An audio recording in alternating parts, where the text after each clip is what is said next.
America ने आरोप लगाया है कि चीन की दवा कंपनियां उसके यहाँ घातक दवाओं की सप्लाई कर रही हैं, जिससे अमेरिका के नागरिकों की जान को लेकर खतरा है। अमेरिका ने चीन की कुछ कंपनियों और उन कंपनियों के कर्मचारियों के खिलाफ कार्यवाही भी की है और इस तरह से अभी अमेरिका और चीन के बीच ये फिर एक नया विवाद है जो गर्म हो रहा है, जिसके बाद रिश्ते जो हैं थोड़े तल्ख हो सकते हैं। सर, क्या है ये पूरा मामला?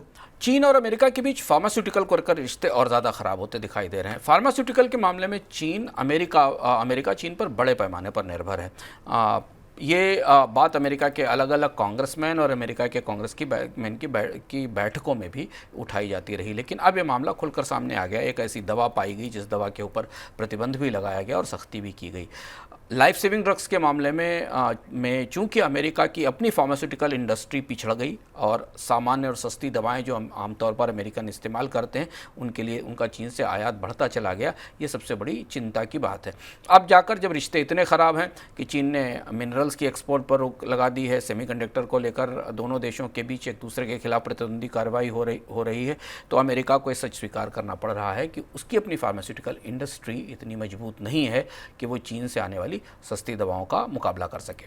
सर, फिर अगर इतनी निर्भरता है तो ये प्रतिबंध लगाना, सैंक्शंस लगाना, जो ये बातें चल रही हैं, कितना आसान होगा? ये बड़ा मुश्किल है। भारत के संदर्भ में भी लगभग वैसी स्थिति है। आपको याद होगा, हमने एक इकोनॉमिकम में विस्तार से आपको बताया था, पीएलआई की समीक्षा के दौरान जो पता चला था कि भारत की निर्भरता भी चीन पर लाइफ सेविंग ड्रग्स पर बहुत ज़्यादा है।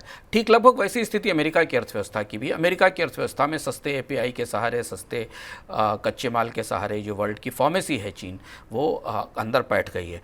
अमेरिकन कांग्रेसमैन ने हाल फिलहाल में जुलाई में अपनी एक रिपोर्ट में कहा भी था कि चीन की स्थिति ये है कि उसने अपनी जो घरेलू मैन्युफैक्चरिंग थी, जो कभी होती थी 90 और 2000 के दशक में, उसको बंद कर दिया या वो प्लांट्स बंद हो गए और जो सस्ती दवाएं थी जिनकी ज़रूरत होती थी वो चीन से आयात होने लगी।